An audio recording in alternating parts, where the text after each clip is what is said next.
Well, good afternoon, everyone. My name is Shane Morjo, and I'm one of the two Deputy Executive Officers for the Confederated and Salish and Kootenai tribes. And today, I want to thank everyone in our community for coming out here to celebrate the restoration of the Bison Range and the opportunity to continue to heal together. Today, my heart is truly full, and I want to say thank you to the Tribal Council, the executive team, all of the Natural Resources Department and Bison Range staff, all of the amazing volunteers, drummers, dancers, artists, elders in our community for making this weekend a major success. So please give a round of applause for all of these folks.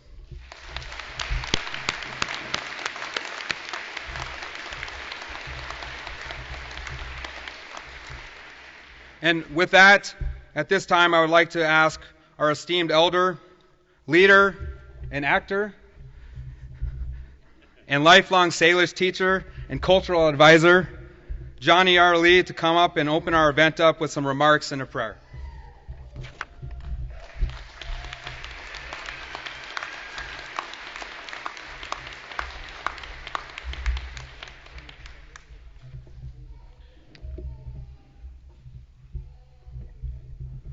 Thank you, Shane, and thank you all. Kind of a great honor to be back. I didn't want to be part of this, but you can't back out when you say they ask you. I know the elders said never say no. So this is something that I kind of want to say around here. If you look around, look beside you, how many elders do we have? Not many, huh? Not many. I think about it. I'm at the tail end of language. It was almost gone. And as Vernon said, it's still alive, still coming in. But we need all of you young people to step up and take a role, do something to carry our tradition on. We have a generation yet to come. We must preserve that for them. All of these that we have, our language, our prayers, was from our ancestors. They prayed for us to be successful, to get an education, to be helpful. Now it's our turn to pray for the future. That these things will come together like this, the Bison Range coming back, the dam, and be many more ahead. We need our young leaders. Today I kind of challenge some of our young adults. I call them junior elders. We need our elders to stand up, somebody to guide our people. You can't call on the elders, myself. I'm getting a little forgetful, so I might lead you in the wrong path. So I ask you young people, take a role, learn that tradition. We've got a future yet to come. I'm glad that a lot of our young people here today, going here to SKC, get an education. But then I do say to the council people, we want to force our children to go to school, but you must create a position for them so that they don't have to search in other parts of the country for work, so that they can come home to serve the people.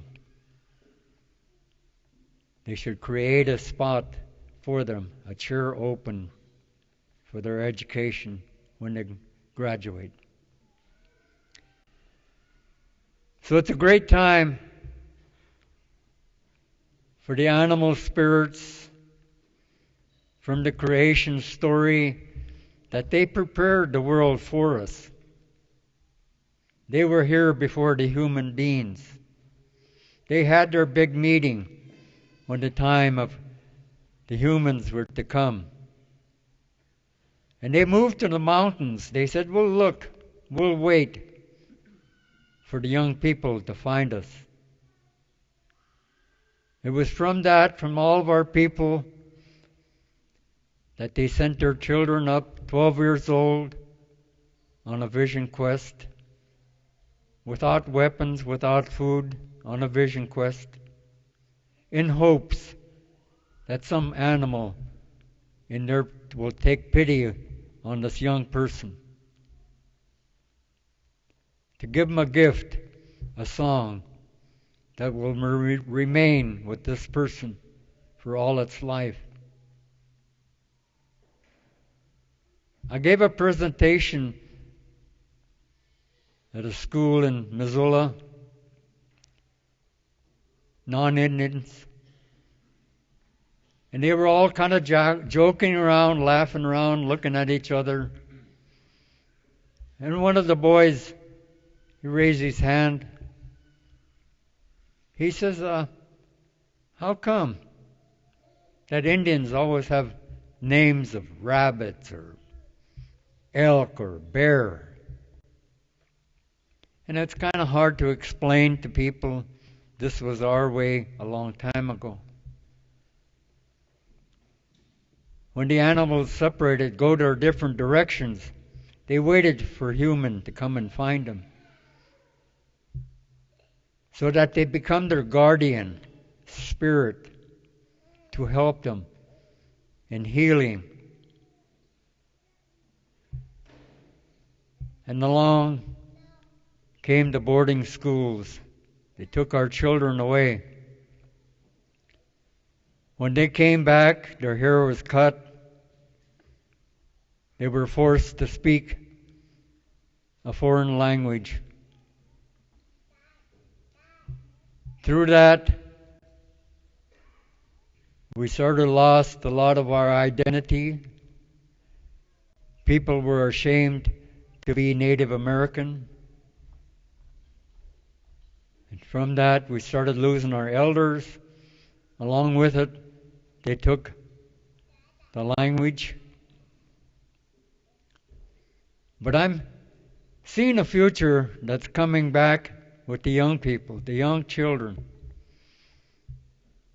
They talk the language. It is great.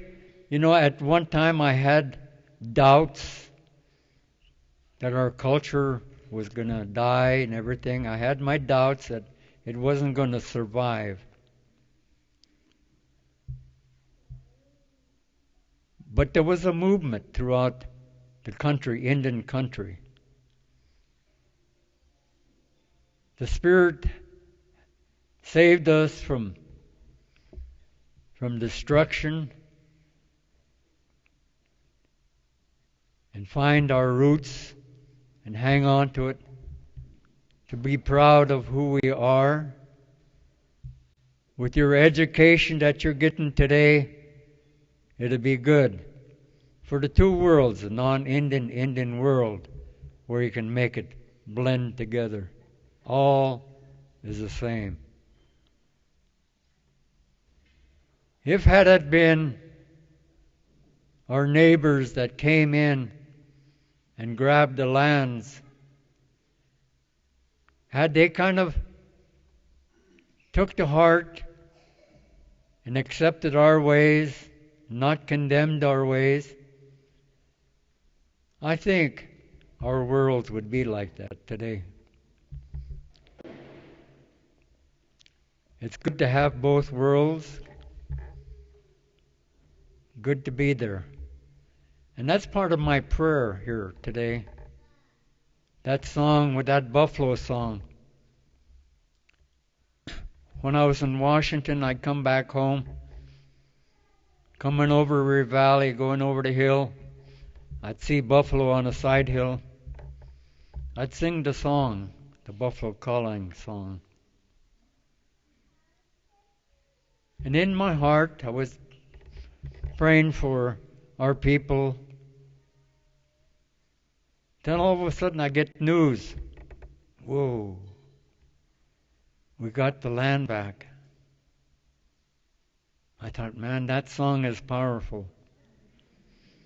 For you young people, there's a lot of songs out there that's just waiting to be searched and found, to add to your path and your identity. So I ask everyone here to kind of keep in that direction, to speak the truth and not to lie. That was how we marked our treaties, with the truth. But a lot of it was broken. We can heal this path again, to keep strong, to be brave, and to be happy who we are. Lemlemch, Betsia, Lemlemch.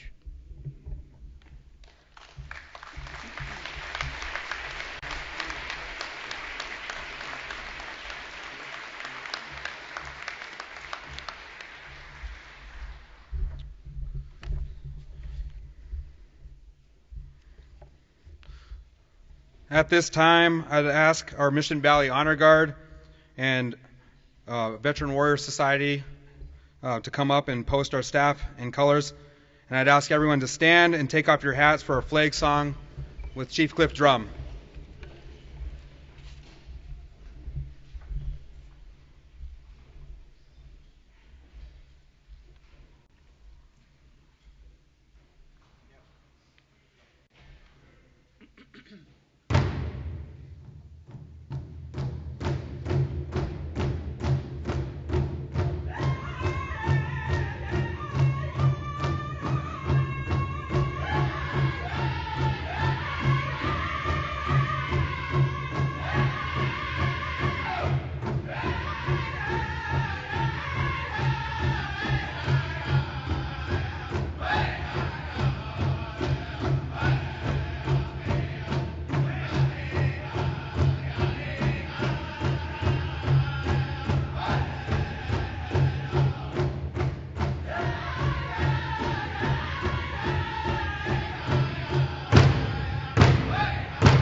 Thank you, everyone. You can please seat it again.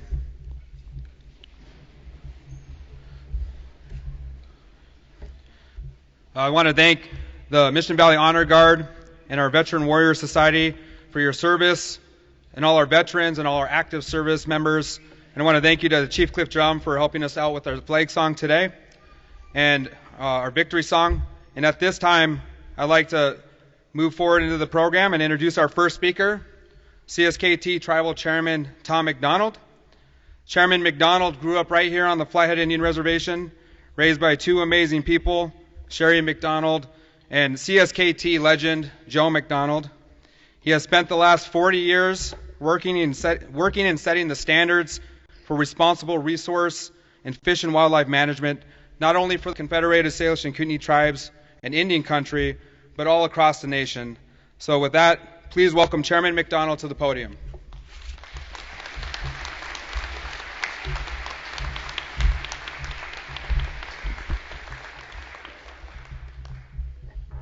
Welcome, everybody. I'd like to also thank the Drum, the Honor Guard. I'd like to thank the college for hosting us here. It's really important to be in a facility like this and be able to use the resources that we have to honor and respect and do a dedication like today, a celebration for today. My relatives, my elders, my neighbors, visitors, and distinguished guests, welcome to the homeland of the Salish, Gillespie, and Kasanka people. For thousands of years, we have welcomed people to our homeland and into our homes. We welcomed Lewis and Clark in 1805 at the Ross Hole and gave them food and warm buffalo robes. We are a friendly people, and we have carried on that tradition. So it's with my great privilege to carry on the traditions of my ancestors and welcome you all here for this historic occasion as we celebrate the return of what was once taken of what we worked so hard to restore. This is a new beginning for healing, not just for the land, but for the pieces of hearts, culture, language, and the identity of the Salish, Pondere, and Kootenai people that was taken with the land. We thank you for being here with us today as we continue to heal. For thousands of years, the Bitterroot Salish and Upper Pondere and the Kootenai thrived in our Aboriginal homeland, situated in which is now Montana, Idaho, British Columbia, Wyoming, subsisting off of healthy native fisheries, plants, and wildlife. But over the course of the last 150 years, federal policy has endeavored to sever that relationship. In the Hellgate Treaty of 1855, our tribes reserved the Flathead Reservation, and in the United States made a solemn promise that the reservation would forever be a permanent homeland. In exchange, the tribes agreed to relinquish millions of acres of our Aboriginal territory. The tribes lived up to those promises, but sadly, the United States did not. Beginning in 1904, the United States began to systematically dismantle our homeland, illegally taking nearly 3/4 of our reservation, including land to establish the National Bison Range. For generations, our people have worked to right these wrongs. As we know, the United States engaged in similar dishonorable actions across all of Indian country, decimating the American bison and displacing and diminishing tribal territories. In the 1870s, a CSKT tribal member, Little Prairie Falconrobe, recognized his father, Barry Falconrobe's vision to bring several of the country's last remaining wild bison over the Continental Divide to start a bison herd on our reservation. These bison grew into a small herd, which was later acquired by tribal members Michelle Pablo and Charles Allard, who increased it to a much larger bison herd commonly referred to as the Pablo-Allard herd. The Pablo-Allard herd ranged freely on the reservation for decades before having to be sold off to off-reservation interests in the early 1900s due to the decimation of our reservation by the United States. After the National Bison Range was established in 1908, the federal government needed to obtain animals for its initial bison population. An enduring irony is that most of the bison acquired for the National Bison Range initial herd consisted of the recently ejected bison from the Pablo-Allard herd or their descendants that were bought back from the recent off-reservation purchasers. The tribe's special interest in this history with these particular bison are the sources of continued pride and an ongoing sense of responsibility for their well-being. For over a century and a half, the federal policies have been designed and carried out to displace us as a people, to deny us as a culture, our language, and our way of life. Today we begin the healing journey, replacing what belongs. The restoration of the Bison Range is a restoration of more than just land. It's the restoration of a piece of that was missing. It represents a gift of what we may care for, to protect and pass on to future generations. For us to share this story and begin our healing journey here with the first American woman Secretary of the Interior elicits emotions in all of us that I cannot put into words. The best I can do is to try to show you just how powerful this moment is. So, Madam Secretary and distinguished guests, I would like to take this time to introduce you to a few of the people that have made this possible. And I've looked across this room this past hour to recognize the people that are in this room. So there are so many of you that have been critical to the success of this restoration. So with that, I would like to take the time for some of you to stand up. So what I'd like to do is ask all the descendants of Prairie Falcon Road, Michelle Pablo and Charles Allard, and all those brave tribal members that had a foresight to help the majestic bison from extinction, to please stand up. Stand up and recognize yourself, and please remain standing. So please stand up. I know that you're here. Stand up and stay standing.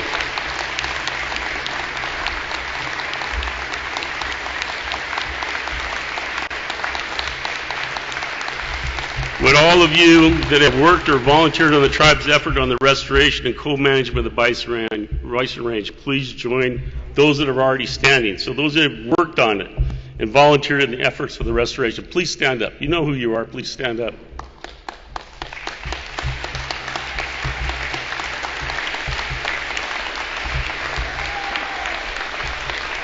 And all of you that are a family member of these people, please stand up also. Your sacrifices have made their work very possible. And please also stand, all those who supported the efforts as employees or officials of the United States Department of Interior, those from the Fish and Wildlife employees who worked at the range, especially through the transition these past 2 years, to our distinguished guests on this stage. Please stand up. And I see a bunch of you here, so please stand up. I'll call you out. I will call you out if you don't stand up.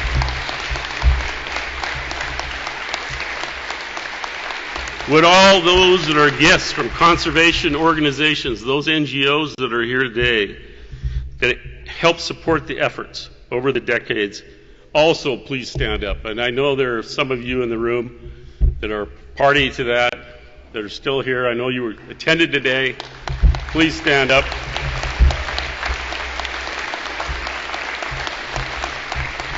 And all those partners in state government who have worked with us as partners in successful fish and wildlife management and implementation of our historic water settlement, also please stand up.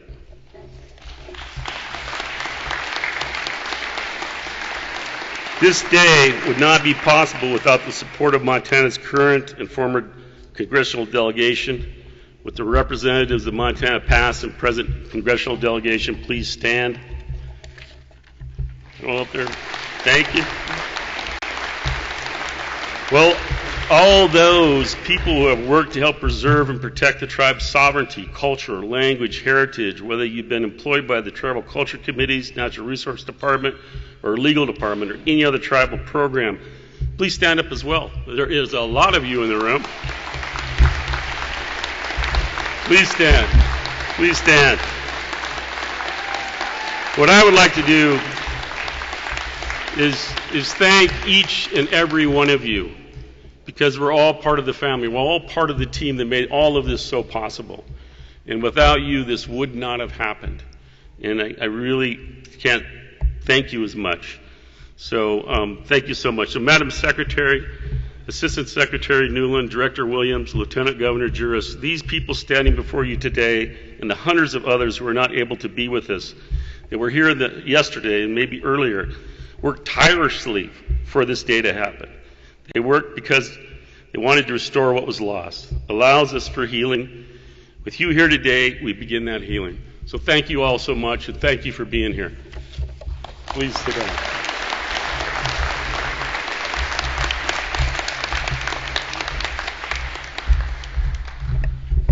Thank you, Chairman McDonald. Always so well spoken. And I know there was a ton of you that didn't stand. I saw a lot of you who I know for sure helped out with this effort, so thank you again for all of your help. At this time, it's my pleasure and honor to introduce, and I really mean this, my favorite law school professor. I've told her this many times, but I want to introduce my favorite law school professor from my law school days, and now Lieutenant Governor Kristen Juris. And I would like to introduce her real quick. Montana's Lieutenant Governor Kristen Juris grew up on her family's ranch near Conrad. As an attorney in private practice in Great Falls, Kristen has helped farmers, ranchers, and small business owners navigate legal issues, and she has provided pro bono services to clients with disabilities who confront homelessness and addiction. She's a fourth-generation Montanan. Kristen graduated from the University of Montana, the best law school in Montana, I believe. It's the only one. The University of Georgia Law School, and she has taught at the University of Montana Law School for 20 years. Kristen ran for the Montana Supreme Court in 2016. Kristen and her husband of 35 years, John, have 3 sons and 2 grandchildren. Lieutenant Governor Juris, we truly appreciate your willingness, and Governor Gianforte's willingness and efforts in consulting, collaborating, partnering, and working with the CSKT and Montana tribes to make Montana a better place. So please, everyone, welcome Lieutenant Governor Kristen Juris to the podium.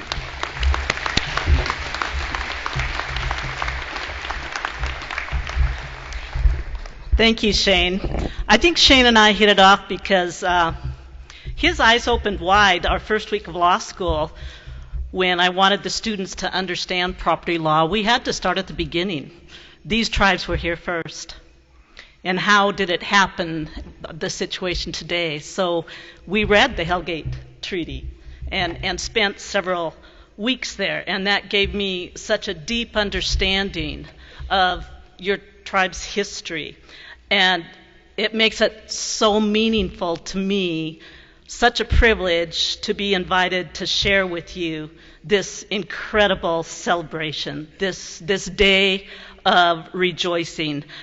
We acknowledge and affirm the cultural, spiritual, ceremonial, life-giving significance of the buffalo to the Salish, Kootenai, and Pend Oreille people, and all Native Americans, a relationship that has existed from time immemorial. And I genuinely cannot even begin to comprehend the sorrow and the desperation that your ancestors experienced when they saw the unbelievable happen before their eyes in the 1860s and the 1870s, the disappearance of the buffalo, your life.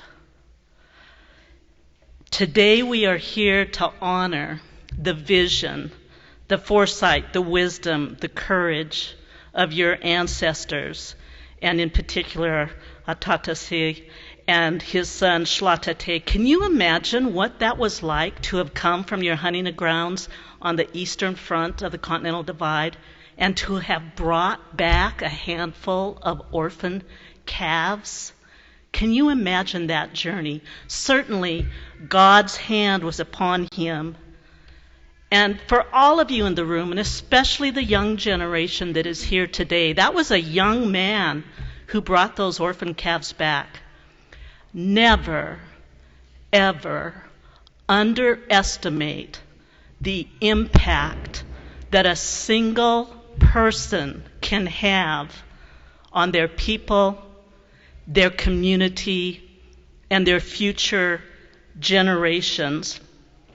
That herd became the seed stock for virtually every bison preserve in North America. We would not be here to celebrate today but for the vision and courage of your ancestors. And I think that we just need to take a moment and applaud them and what they have done for all of us. So let's just give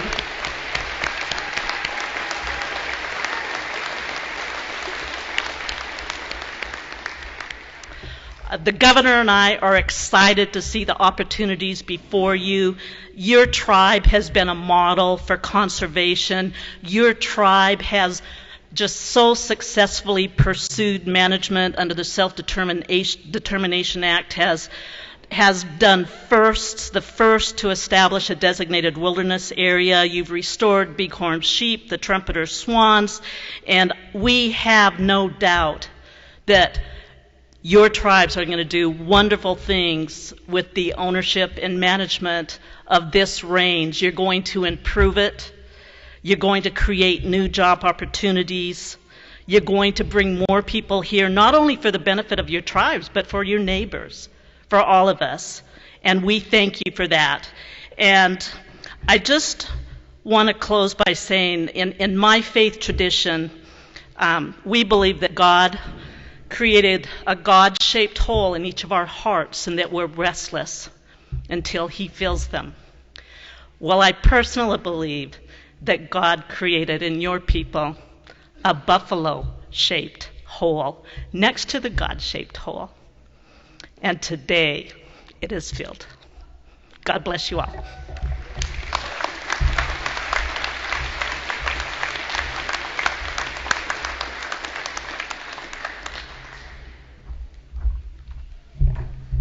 Thank you, Lieutenant Governor Juris. At this time, I'd ask our chairman, Tom McDonald, to come back up and welcome our next esteemed guest and our U.S. Secretary of Interior, Deb Haaland.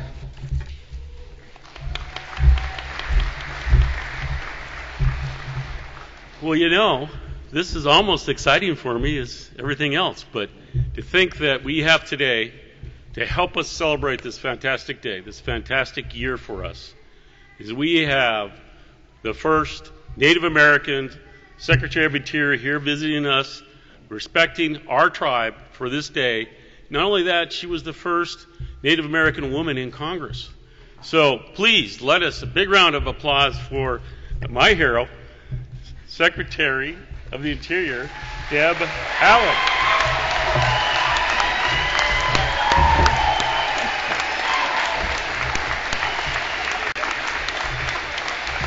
Thank you. Thank you. Thank you all. Thank you all so much. You are just so kind. You know, when I first got up here and sat down, there was a young child in a stroller, you know, as part of the drum circle, and I thought, what a wonderful way for a child to grow up. So, God bless all of you for making that happen. Thank you, Lieutenant Governor. That was a beautiful, beautiful speech. Really appreciate that so much. And Chairman McDonald, you are an amazing leader.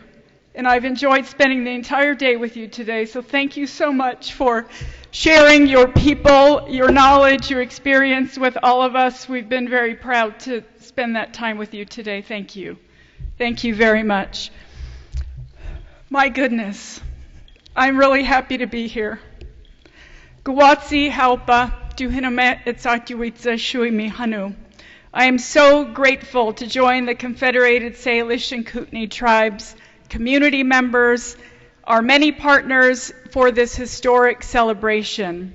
It has been a tremendous honor to spend the day with so many of you, tribal leaders, water leaders, environmental leaders, women leaders, in fact. Thank you all so much. Thank you all. Thank you all so much for hosting all of us today.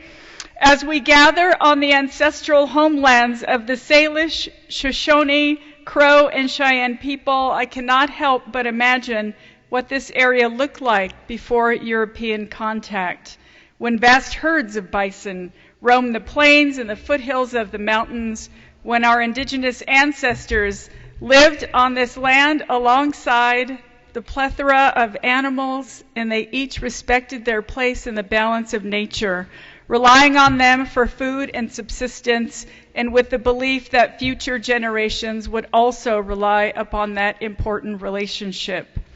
We all know that history took a tragic and brutal turn after that. Indigenous people were colonized and forcibly assimilated, and buffalo were hunted within an inch of extinction. With the loss of tribal homelands and the depletion of the buffalo herds, Plains tribes lost traditional connections with this beautiful animal. But in spite of that tragedy and loss, we are still here. You are still here. And that's something to celebrate.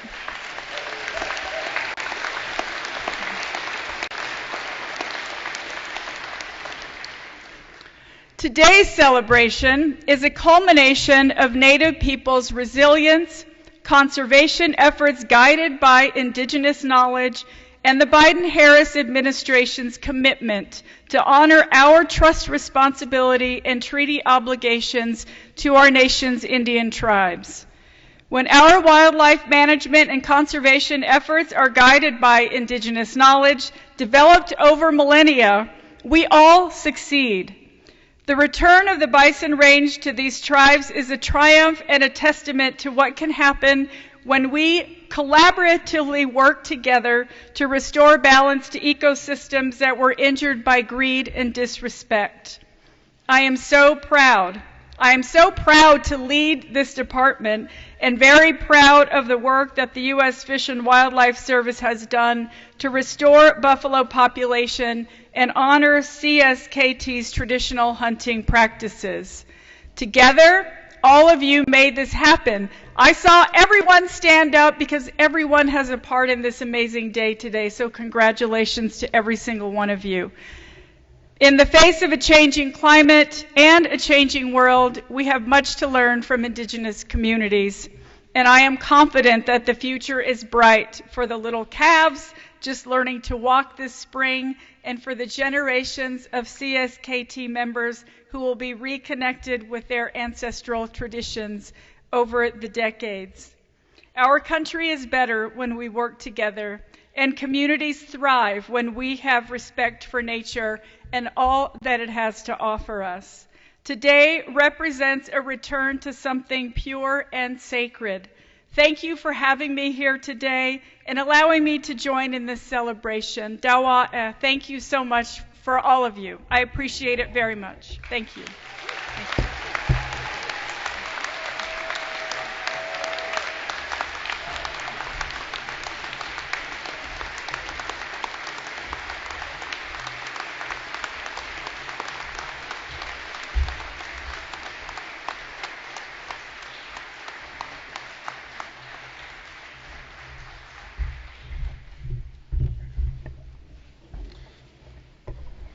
Thank you so much, Madam Secretary. And at this point, we'd like to invite our chairman back up here, Councilman Charlo, to help with some gifts for our esteemed guests. And so, and our Vice Chairman, Len Two-Teeth.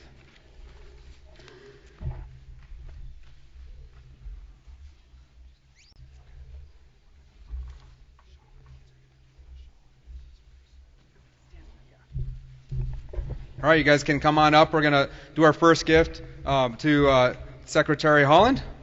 And we have some students that would like to share a shawl and a beaded pendant and necklace for you, Madam Secretary.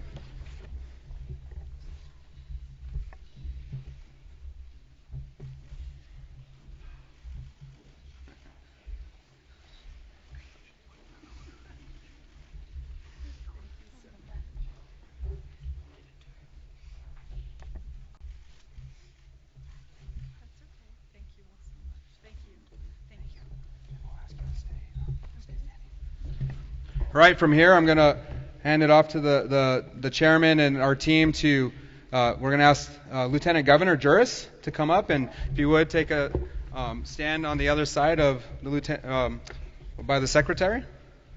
And we had asked yep, thank you so much.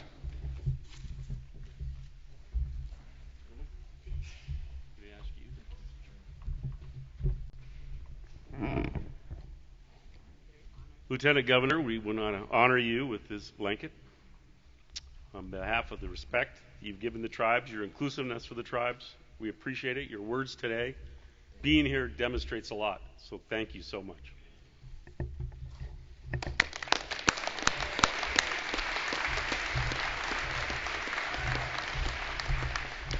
And we would ask both of you to remain standing up here. We got two more esteemed guests at this point, since I'm looking right at them. Assistant Secretary of Indian Affairs, Brian Newland. We'd ask you to come up and accept a gift from the tribal council members.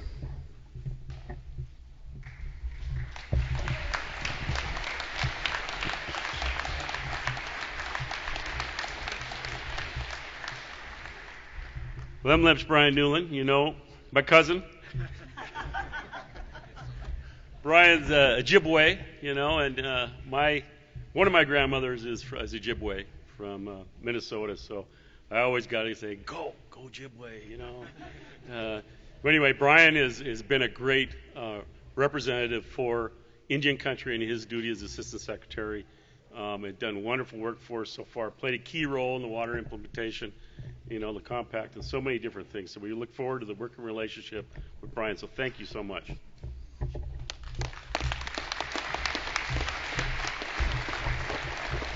And our last guest we'd like to provide a gift to is the U.S. Fish and Wildlife Service Director, Martha Williams. We'd ask you to come up and join our awesome group of guests and accept a gift from the council members.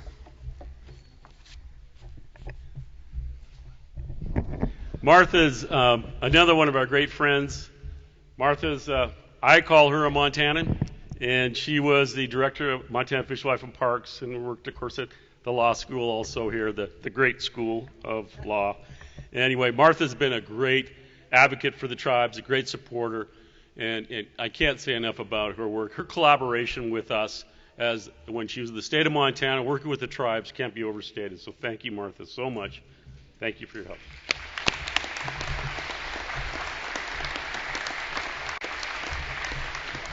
At this time, we'd ask everyone to stand and ask all of you to remain standing up here with us for an honor song by Yaman Soot.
All right, thank you, Yamansut. I'm going to ask everybody to take your seat. We're going to start closing here. I've said this several times this week that if any one of those individuals came and visited us here today, it'd be a big deal. But I also I want to make sure we don't forget two individuals who put a lot of time with their staff, their team, our two congressmen, Steve Daines and John Tester. Very grateful for all of their efforts and all of the work. They were instrumental in this process. And here at CSKT, we're very grateful for all of their work and their continued work for Indian country.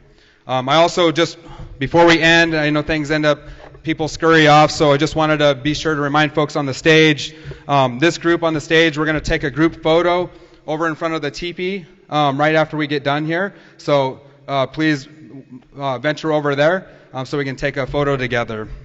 I also want to thank all the students from the Polson Middle School Native Studies group for coming and helping us bring up the gifts today. So let's give them a round of applause.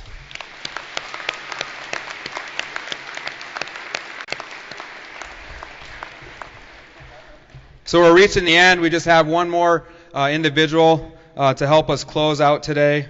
I'd like to welcome up our former tribal chairman, Kasanka Cultural Committee Director, and someone who works tirelessly to perpetuate the Sanka language and culture, my friend, Vernon Finley, to come up and help us close with some closing remarks and a prayer.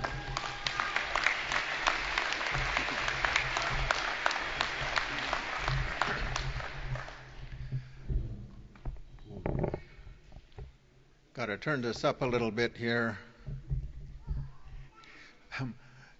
Oh, you know, I was thinking it was just, I'm sure you all remembered, it was been just a few short years ago that we became damn Indians.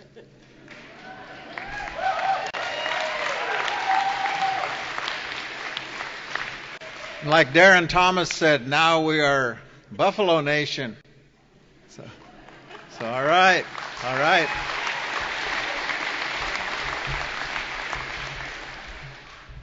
You know, I've always been raised to listen to the stories, the traditional stories, because they are metaphors for life the way that it really is. And the stories always included the good and the bad and the things that didn't seem like it made sense or was even part of the story, but it was all important parts of it because that's the way life is. And those metaphors were always, my grandfather used to always ask me, you know, so what do you think that meant? And it got me to always looking at the stories that way. And one of the things that he talked about with the Bison Range was the white buffalo that became known as Big Medicine in English. In Kasanka, they called him Quilqa Nusakna, you know, and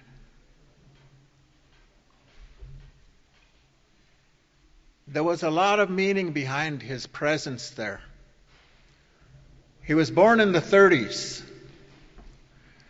And if you recall, that was a time of big change, a time of the change of government, lots of changes happening, and going away from the traditional culture.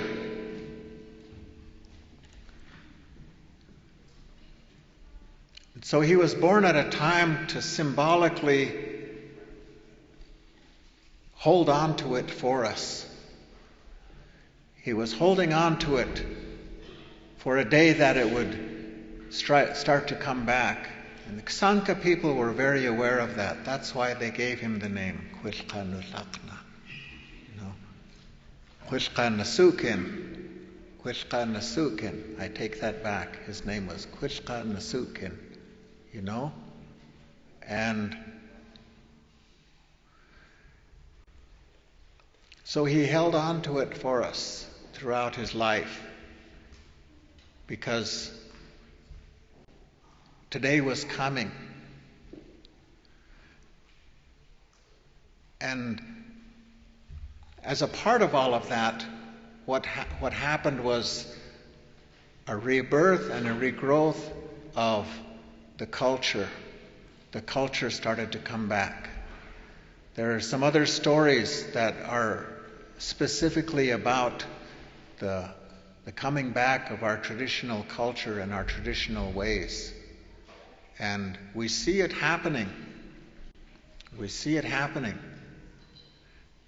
And this restoration is just one more part of the story to let us know we're still going in that direction. We're still headed in the right direction. The story isn't over. And so it always fills my heart to know that is happening. We see the young people learning the language. We see it growing. We see the importance of the cultural ways growing and still continue to grow. We see strong drum groups with elders and with young people all singing together. You know, it's important and it's still growing. So as a closing for today and for the things that happened, there is a song that was sung in the past by a spirit that knew all languages. And during the ceremonial times, that spirit, when there was other languages and other cultures present, because that's the way that it was. There wasn't, today you're either in Montana or you're in Idaho. You're either in the United States or you're in Canada. Very definite lines. But that's not the way that it was historically for us. You see the traditional homelands of the Xanca people overlapping with the traditional homelands of the Klespe, with the Salish, with, the homelands always overlapped. And so when there were times when we would come together, sign language was one way, but there was also the song of the spirit that would come in that would help people to communicate with one another. And, I have friends down in the Pueblos, and so I'm really grateful that, the secretary is here. And I'm grateful for you all to be here. And, I always make it a point to thank all of the, I would match the staff people that work for the Confederated Salish and Kootenai tribes. I would match you up against any organization, anywhere. Because where we're at is because of the work you do behind the scenes. Now, we get to stand up here and pose for the photo ops and do, and do the speeches. And our employees sit out here in the audience and cheer us on, knowing full well they're the ones that did the work. And we get to take the credit.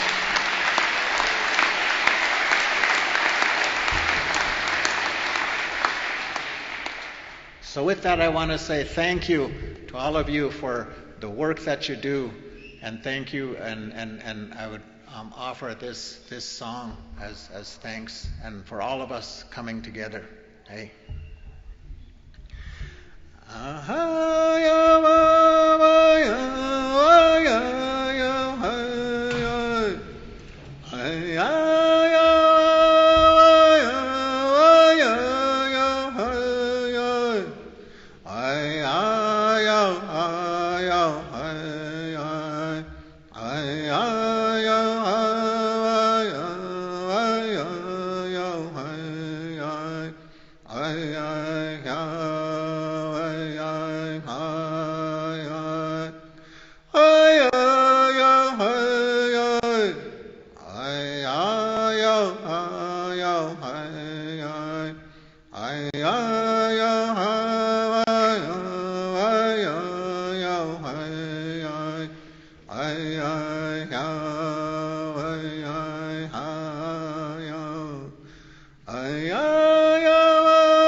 CSKT Kootenai. Hey.